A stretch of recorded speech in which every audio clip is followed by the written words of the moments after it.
ओम नमः शिवाय। जय महाकाल। श्री शिवाय नमस्तुभ्यम। जय श्री राम। यदि आप लंबे समय से अपने जीवन में किसी बीमारी से परेशान हैं, वह बीमारी आपके जीवन से जा नहीं रही है, यदि आप अपने जीवन में लंबे समय से दुखों से, तकलीफ़ों से, कष्ट से परेशान हैं और आप लंबे समय से अपने परिवार में अशांति का सामना कर रहे हैं, आपके परिवार में शांति नहीं है, सभी लोग आपस में लड़ाई झगड़ा तू मैं करते हैं, परिवार में बिल्कुल भी शांति का माहौल नहीं है, तो आपको एक छोटा सा उपाय करना है। यह उपाय पूज्य गुरु जी ने अपनी कथा के दौरान ही बताया था। इसके लिए किन किन चीज़ों की आवश्यकता होगी और यह उपाय कैसे करना है, मैं आपको यह बताऊंगा।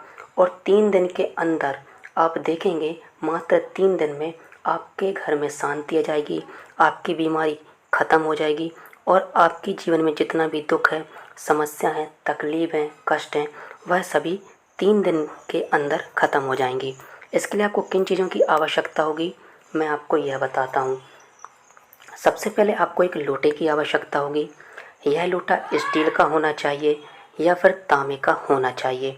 अब इस लोटे को आपको क्या करना है, जल से पूरी तरीके से भर लेना है। यह जल नदी का होना चाहिए या फिर कुएं का होना चाहिए, या आपके घर में नलकूप है उसका जल होना चाहिए, या फिर आपके घर में सरकारी नल आते हैं उसका जल होना चाहिए। कहने का तात्पर्य ये है, आप इस लोटे में जो भी जल लेंगे वह शुद्ध जल होना चाहिए, साफ जल होना चाहिए और स्वच्छ जल होना चाहिए। अब आपको जो अगली चीज़ की आवश्यकता होगी वह पीपल का पत्ता आपको स्क्रीन पर दिखाई दे रहा है।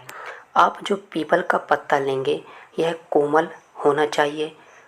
आप कैसे जानेंगे यह पीपल का पत्ता कोमल है, मुलायम है? जब आप पीपल के पत्ते को स्पर्श करेंगे तो आपको पता चल जाएगा यह पीपल का पत्ता कोमल है या कठोर है।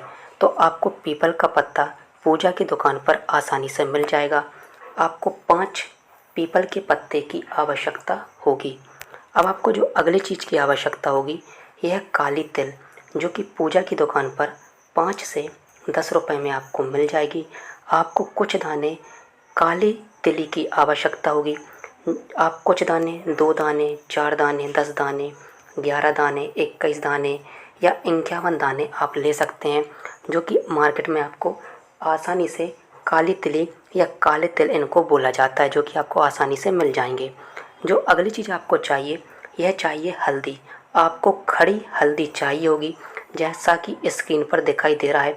इस खड़ी हल्दी का आपको एक छोटा सा टुकड़ा तोड़ लेना है, बस आपको एक छोटा सा टुकड़ा चाहिए।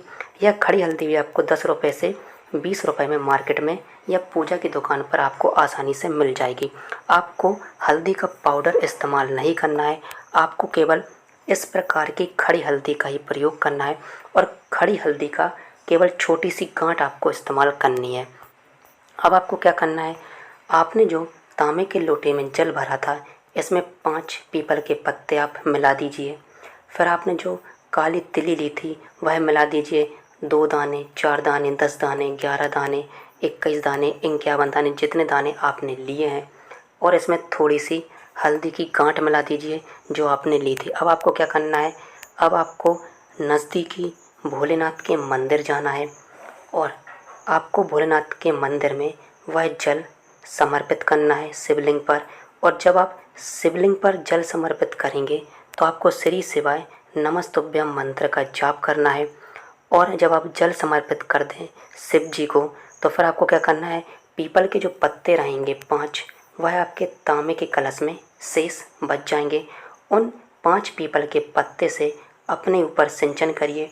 जिनकी जीवन में बीमारी हो, दुख हो, तकलीफ हो, कष्ट हो, यदि वह व्यक्ति जिसके जीवन में दुख है, बीमारी है, तकलीफ है, कष्ट है, यदि वह व्यक्ति मंदिर नहीं आ सकता, तो आप उन पीपल के पत्ते को घर ले जाकर उस व्यक्ति के ऊपर सिंचन कर सकते हैं।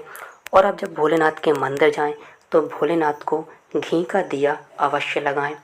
और इसके अलावा अब आप कहेंगे जो पीपल के 5 पत्ते शेष बच गए हैं उनको क्या करना है, उनका विसर्जन कुएं के पास, नदी के पास, तालाब के पास कर सकते हैं।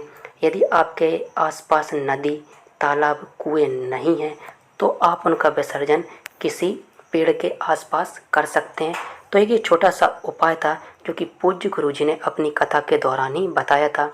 ओम नमः शिवाय, जय महाकाल, श्री शिवाय नमस्तुभ्यम, जय श्री राम।